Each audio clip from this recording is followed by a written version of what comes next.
খবর 24 সাথে আপনাকে স্বাগত। নতুন নতুন খবর জানার জন্য আমাদের চ্যানেলে চোখ রাখুন।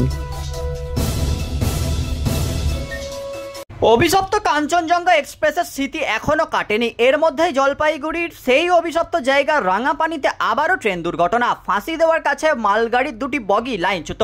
প্রশ্ন উঠছে, একই জায়গায় কিভাবে এত কম সময়ের ব্যবধানে ট্রেন দুর্ঘটনা?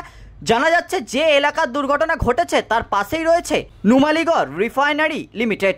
এখান থেকে তেল নিয়ে উত্তর পূর্বাঞ্চলের বিভিন্ন জায়গায় সরবরাহ করা হয়। মালগাড়ির রেক দীর্ঘদিন ধরেই যাতায়াত করে। এদিনেও ফাঁকা রেক নিয়ে গাড়ি রিফাইনারিতে ঢুকছিল। সে সময় দুটি বগি লাইনচ্যুত হয়ে পড়ে। বেশ কিছুটা দূরে এগিয়ে লাইন থেকে মালগাড়ির বগি সরে গিয়েছে। খবর পেয়ে দুর্ঘটনাস্থলে যান রেলের আধিকারিকরা। প্রাথমিকভাবে তারা মনে করছেন মালগাড়ির গতিবেগ বেশি ছিল, নয়তো লাইন রক্ষণাবেক্ষণের ক্ষেত্রে কিছু সমস্যা ছিল। রেস্কিউ ট্রেন নিয়ে যাওয়া হয়েছে। দুর্ঘটনাগ্রস্ত বগিকে সরিয়ে নিয়ে যাওয়া হচ্ছে।